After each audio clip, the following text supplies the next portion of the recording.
नबी पाक सल्लल्लाहु अलैहि वसल्लम ने इंसान को कहा कि अंदर का बोझ उतार दे वरना तेरे लिए जीना मुश्किल हो जाएगा। ये उतार दे अंदर के सारे बोझ, ये झूठ का बोझ, ये अदावत का बोझ, ये हसद का बोझ। आला हजरत बरेलवी रहमतुल्लाह अलैह मलफूजात शरीफ में फरमाते हैं कि हसद करने वाला सामने वाले बंदे पे एतराज़ नहीं करता, बल्कि हसद करने वाला अल्लाह की तकसीम पे एतराज़ करता है। वो कहते हैं उसे को दिया है, मुझे देना चाहिए था। बहस करते हैं लोग, अपने घर बैठ के दलाइल जमा करते हैं।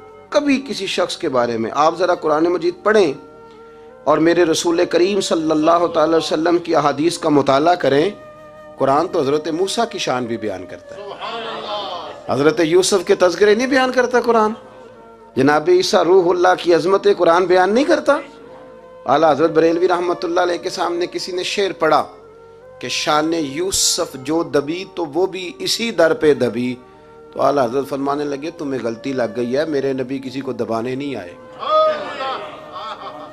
तो बंदे बड़े हजरत होते हैं ना जी, एतराज़ तो पड़ा है अभी वाटते पे है, तो कहने लगा जी शेर पे एतराज़ करना आसान है पर शेर कहना मुश्किल है। तो फरमाने लगे चलो कह भी देते हैं।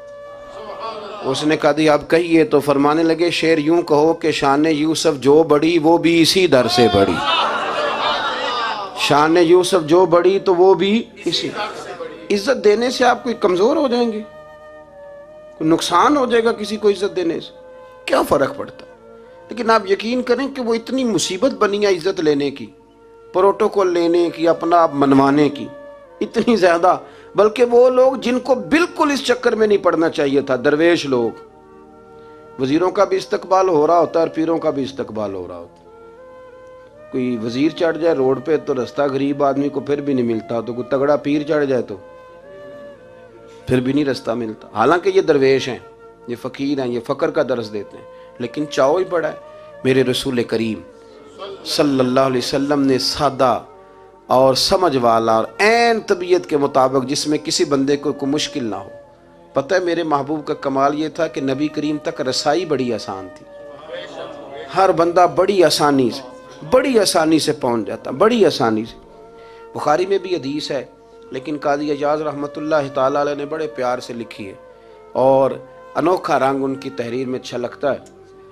हज़रत अनस बिन मालिक रदी अल्लाह ताला अन्हु फरमाते हैं कि मुल्क शाम का एक शख्स हुजूर की बारगाह में हाजिर हुआ अपने बादशाह का कोई पैगाम लेके। गरीब आदमी ना वैसे ही तबन ही थोड़ा सा मायूस होता है, डर रहा होता है, वो सहमा हुआ होता है। लेकिन हालात के सहमे हुए लोगों को बता दो, हालात बदल जाते हैं, एक जैसे नहीं रहते। लेकिन ये बेचारे सहमे, ये हर जगह डर रहे होते हैं, ये आस्थानों पे भी डर के पीछे बैठे हुए होते हैं। आस्थानों पे भी प्रोटोकॉल मिल रहा होता है, जिसकी जेब तगड़ी होती, तो डरते हैं ये लोग और इन पे प्रेशर बढ़ा दिया जाता है। कुछ ऐसे काम किए जाते हैं जिनसे इनकी दिलों पर बोझ भी रहता है कि नहीं नहीं यहाँ बात कोई नहीं करनी। हज़रत अनस बिन मालिक रदी अल्लाह ताला अन्हु फरमाते हैं जब वो आया ना नबी करीम की बारगाह में, तो वो कांपने लगा। कोई बात भी नहीं हुई, कोई ऐसा मसला भी नहीं हुआ, लेकिन वो कांपने लगा और थर थर कांपने लगा। तो अल्लाह के रसूल सल्लल्लाहु अलैहि वसल्लम ने उसे फरमाया कि क्यों डरते हो, क्या बात है। कहने लगा मैं मदीने की जो रियासत है उसके सरबराह के पास आया हूँ, गरीब आदमी हूँ, डर लगता है कोई ऐसी बात ना हो जाए कि आप नाराज़ हो जाए। तो उन्होंने तो देखा था ना उन लोगों को कि जो जानवर को मालिक की मर्जी के बगैर छाँव में बांध देते थे तो मार पड़ती थी। इतना सियाना हो गया तो मर्जी करेगा, मुझे डर लग रहा है। हज़रत अनस बिन मालिक कहते हैं बात कहाँ की थी, चली कहाँ गई। उसने क्या कहा और फिर जवाब में मेरे महबूब ने क्या फरमाया। आप जरा बात का लेवल देखें और हुजूर की गुफ्तगू का स्टेटस देखें। ये वो लोग, ये वो तरबियत है जो लोगों के दिलों और रूहों तक उतरती है।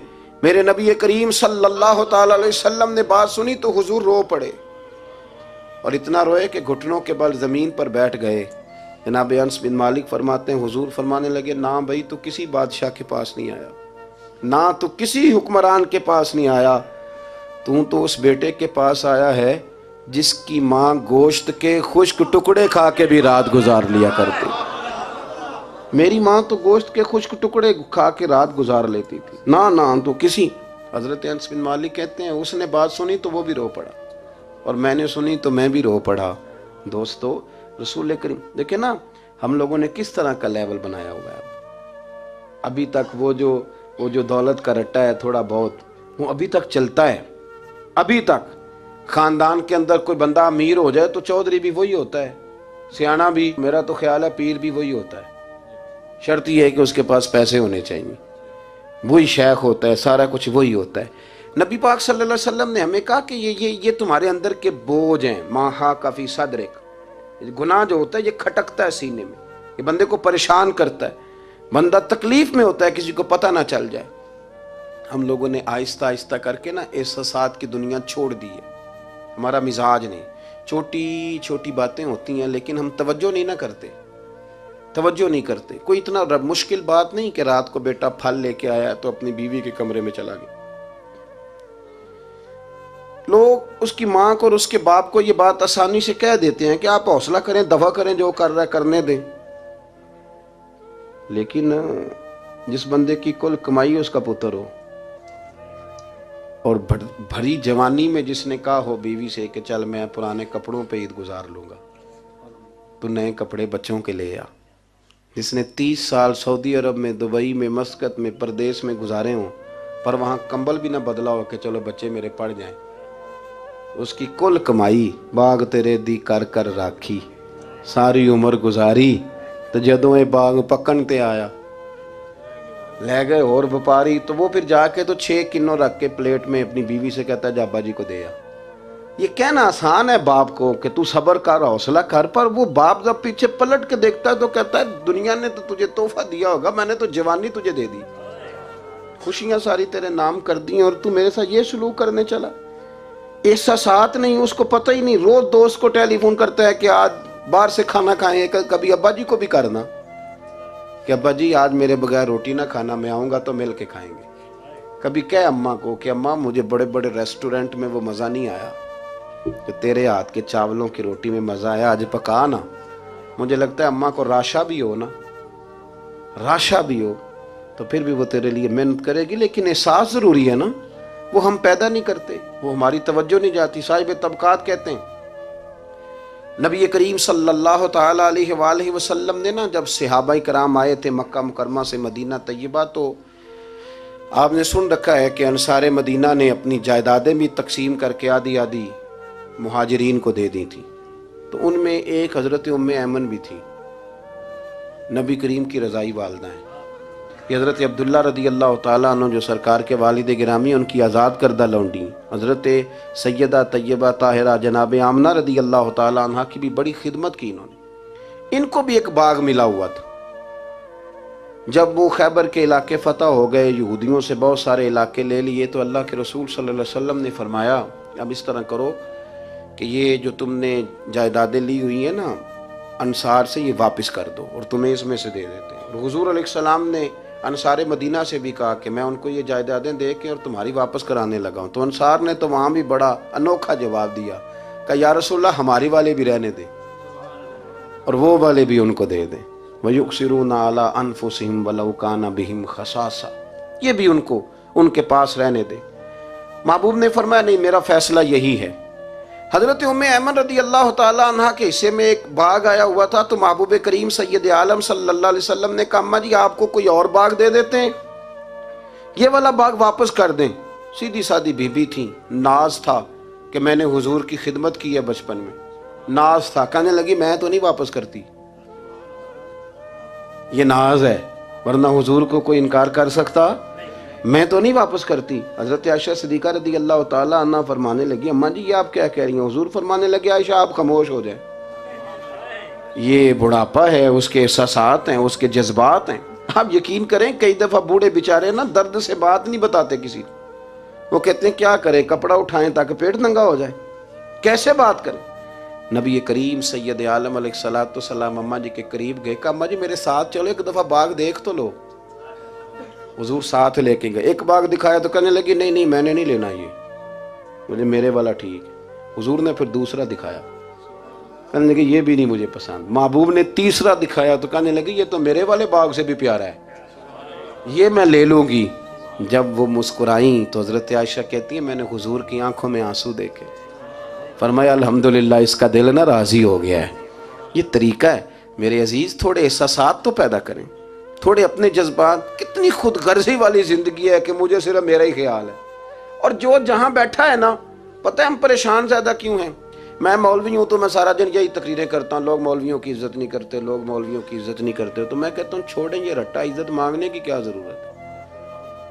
अब मिन्नत मांग के इज्जत करानी है? छोड़ें, कोई जरूरी है? मैं इस तरह करता हूं कि मैं इज्जत करनी शुरू कर देता हूं। मैं करता हूं ना 15-20 उलमा की इज्जत, चलो हम आपस में शुरू कर लेते हैं, तो खुद ब खुद बाकी भी मसला ठीक हो जाए। बूढ़े लोग हर वक्त शिकायत करते हैं इज्जत नहीं की जाती। इज्जत क्यों आप भीख मांगते हैं? क्या जरूरत? प्यार देना शुरू करें, रोज बरोज मुतालबा करना कि मेरी खिदमत करो, मेरे पीछे चलो। इससे तो दिक्कत पैदा होती, इंसान तकलीफ में रहता है। मेरे रसूल करीम अलैहिस्सलाम ख्याल रखते, छोटे छोटे बच्चों के जज्बात का भी ख्याल करते, बूढ़ों के जज्बात का भी ख्याल करते। नबी करीम सल्लल्लाहु अलैहि वसल्लम हर शख्स के बारे में ऐसा नजरिया रखते कि जिससे कौम को सुकून होता, दिलों के अंदर इत्मीनान पैदा होता। हजरत आयशा सिद्दीका रदी अल्लाह ताला अन्हा फरमाते हैं, एक दिन घर में तशरीफ फरमाते और तबीयत मुबारक में ना बड़ी, मैं देख रही थी कि बड़ा हशाश बशाश है सरकार का मिजाज, बड़ी खूबसूरती। आज गमे उम्मत में हुजूर उस तरह परेशान नहीं जैसे अक्सर होते हैं। आप फरमाती हैं बातें चल रही थी तो बैठे बैठे हुजूर फरमाने लगे कि आयशा मैं तुम्हें बताऊं तुम मुझसे राजी कब होती हो और नाराज कब होती हो? कहते मैंने अर्ज की या रसूलल्लाह मैं और आपसे नाराज। फरमाया चल सुन तो लेना, सुन तो लेना, जरा बात सुनना, जरा सुन तो ले, सुनना। अर्ज की या रसूलल्लाह हुक्म फरमाए। फरमाया तुम कभी कभी कसम उठाती हो। जरा एहसास की शिद्दत देखी, लफ्जों और जुमलों का ख्याल रखना, सामने वाले का उसे आसानी देना।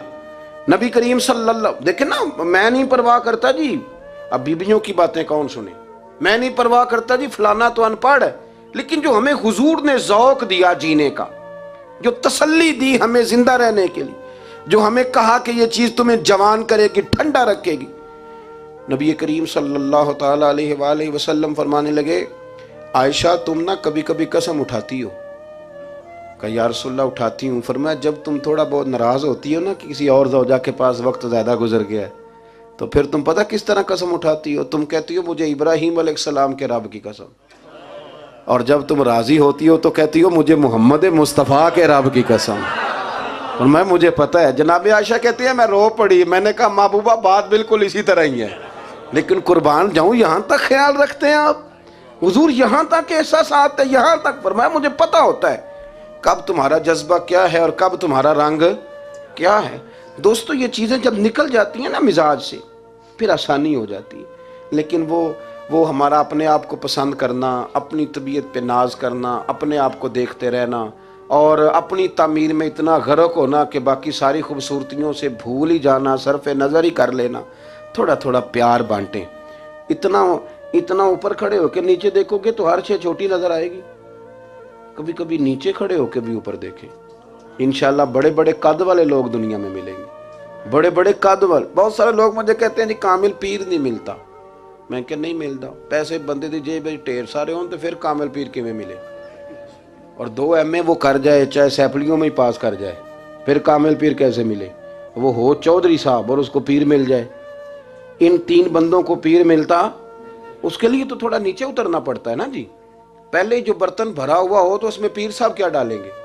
कोई खाली होगी तो शय अंदर आएगी ना। अपनी जिंदगी में थोड़ा सा लेवल।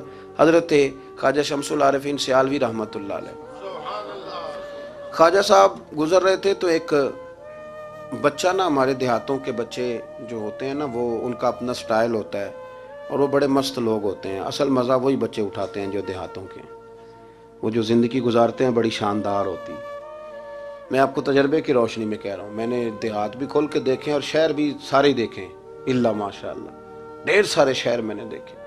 और मैंने उसमें देखा है कि ज़्यादा सुखी यही बच्चे रहते हैं जो मिट्टी में भी कभी कभी दौड़ते हैं, हाँ, जो सुन लेते हैं थोड़ी बहुत। आप यकीन करें कि सारे गाँव के बूढ़े ही दादा होते थे और सारे ही चाचे होते थे और सारे ही। अब तो रट्टा बन गया, अब तो मसला ख़राब हो गया, अजीब सी उलझन लोगों ने पैदा कर दी।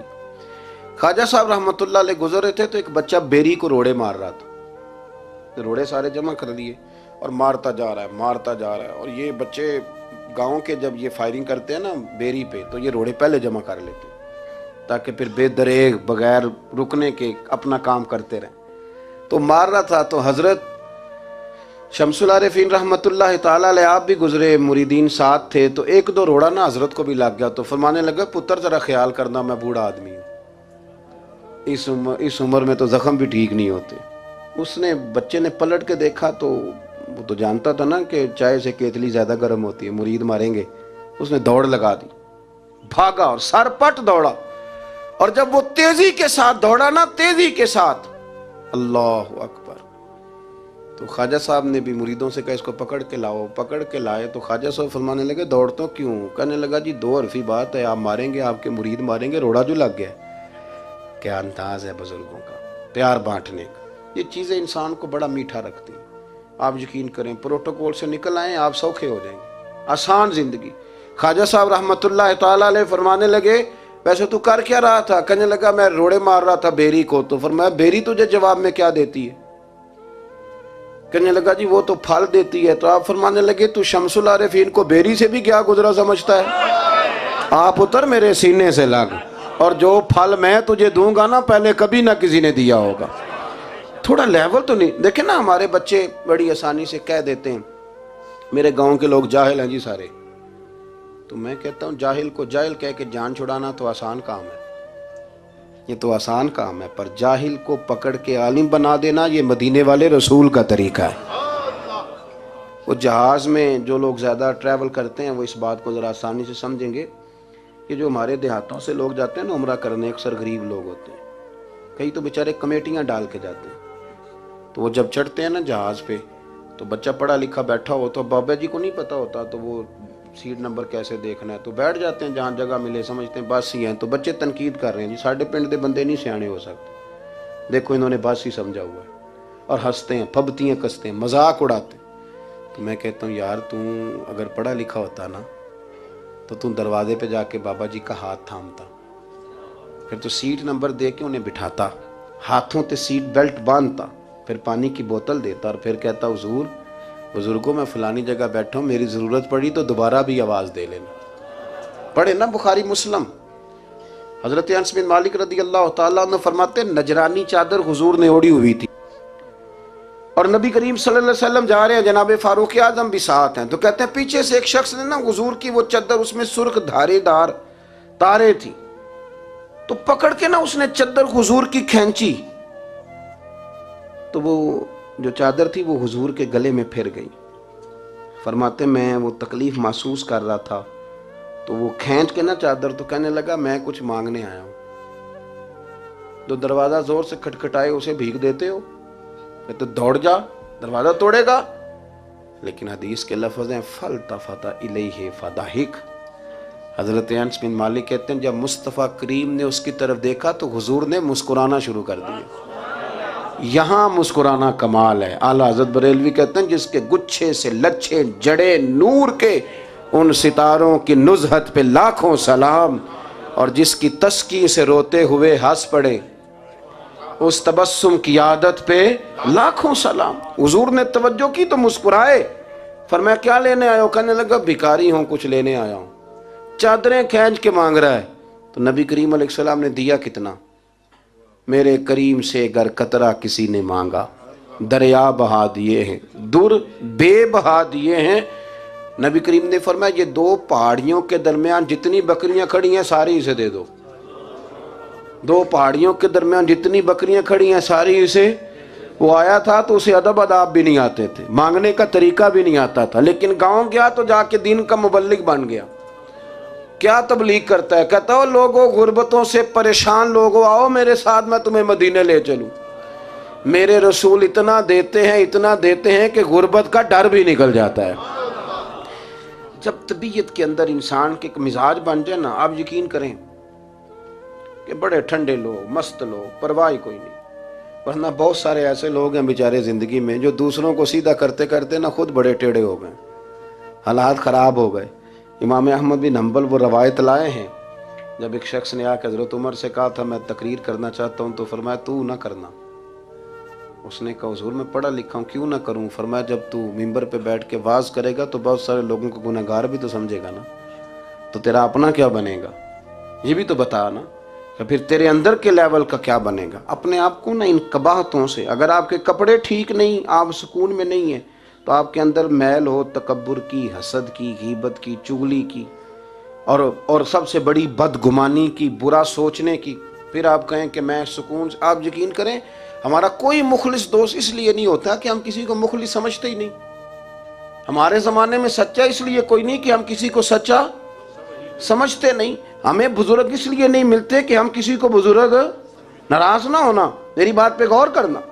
हमारे यहाँ इसलिए कोई हमारा हमदर्द नहीं कि हम किसी को हमदर्द, हमारे बंदे को तो दुकानदार कह रहे हैं, हर बंदे को तो झूठा कह रहे हैं, हर बंदे को तो धोखेबाज कह रहे हैं, हर शख्स तो हमारी नजर में जाहिल है, हर आलिम तो माज़अल्लाह हमारी नजर में बेअमल है। तो जब इस कदर ज्यादा हमारा ज़हन बुरा हो जाएगा, या अय्युहल्लज़ीना आमनू इज्तनिबू कसीरम मिनज़्ज़न्नि इन्न बअदज़्ज़न्नि इस्म, इतना बुरा सोचेंगे तो फिर तो हुजूर ने फरमाया नहीं कि अल्लाह तुम्हारे गुमान के करीब है। जिस तरह का गुमान करते हो रब भी वैसा ही बन जाता है। तो अपनी सोचों को सुथरा करें, अपनी तबीयत में नरमी लाएं। आप अच्छे बंदे ढूंढने मिलेंगे तो रब आपको ढेरों बंदे अता करेगा। अपने आप को कमजोर ना करें, कभी छोटा ना करें, छोड़े अपनी निजी मजलिसें भी पाक करें, साफ सुथरी करें और खूबसूरत करें, और अपनी जो खलवतें जलवतें हैं उनमें मेहनत करें। अपने से दूसरों को अफजल जानना सीखें, लोगों का इकराम करना सीखें, आदाब सीखें, और लोगों के बारे में अच्छी गुफ्तगू करनी सीखें। आप यकीन करें, ये काम आप किसी के लिए करके देखें, अल्लाह आपको सुकून अता करेगा। आला हज़रत बरेलवी रहमतुल्लाह अलैह से किसी ने कहा था, हज़रत जी मेरा दिल बड़ा बेसुकून रहता है, तो कोई वजीफ़ा दें। तो उसका ख्याल था कुछ पढ़ने को बताएंगे। तो फाज़िल बरेलवी रहमतुल्लाह अलैह फरमाने लगे, इस तरह कर, किसी बंदे के साथ नेकी कर, पर उसे पता ना हो मेरे साथ कौन कर रहा है, उसे खबर है। फरमाया इस तरह की नेकी कर, फिर रब तेरे दिल को करार अता करेगा। वो जो दिखा के मस्जिद में पैसे दिए जाते हैं वो नाम तो हो जाता है पर सुकून ले जाता है वो, लेकिन जो छुपा के नेकी होती है वो ज़रा मज़ा कर जाती है।